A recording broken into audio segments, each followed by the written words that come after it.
So, also hier geht es um die Hinterachse vom Range Rover L322. Jeder kennt es, ist quietscht. Man denkt erst Stoßdämpfer oder sonstiges. Ich habe jetzt auf alle Fälle eine Lösung gefunden, was eine Notlösung ist. Natürlich sollte man das Ganze anständig reparieren, aber wenn man jetzt in Urlaub geht und man hat keine Zeit mehr und denkt, so leicht gehen die jetzt nicht raus, die Teile oder irgend sowas, ist es einfach eine Notlösung und man hat seine Ruhe. Muss jeder selber wissen, wie er das macht.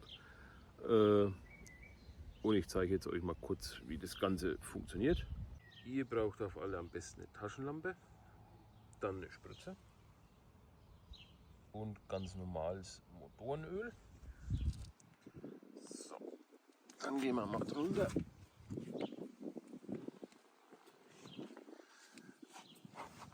Und zwar geht ihr einmal hier oben, hier, das ist meistens das Geräusch, und da geht ihr dazwischen rein, da ist dann die Gummiabdichtung. Da geht ihr mit der Spritze rein, drückt eine, ja, so viel ihr wollt. Ne?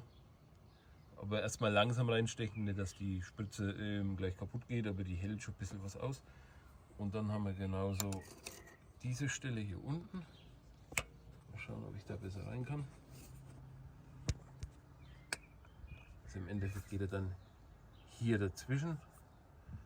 Und genauso ist es auf der anderen Seite. Also bei mir, ich habe es vorhin gemacht, da quietscht gar nichts mehr.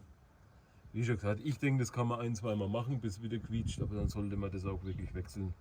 Weil ich glaube, also Angabe ohne Gewehr, ich glaube, da braucht man Spezialwerkzeug, dass das gar nicht, also man kommt schön hin, aber dass das manchmal gar nicht so leicht rausgehen sollte. Aber wie schon gesagt, das ist nur Angabe ohne Gewehr, aber ich habe halt auch ewig gesucht. Man kann das mal machen, weil wenn das dann weg ist, dann weiß man auch wirklich, dass das die Teile sind, wo kaputt sind, und da muss man nicht suchen, weil ich hatte wirklich erst die Dämpfer in Verdacht und habe die auch bestellt. Deswegen, ja, das ist so eine Endlosgeschichte. Ich habe immer gemerkt, bei Land Rover, da reparierst du das und dann war es das gar nicht. Von daher, das ist jetzt erstmal nur auch als Test, ob das Quietschen dann aufhört, und dann kann man die auf alle Fälle reparieren. Dann hoffe ich, dass ich wieder mal welche helfen konnte, und ja, schönen Tag noch.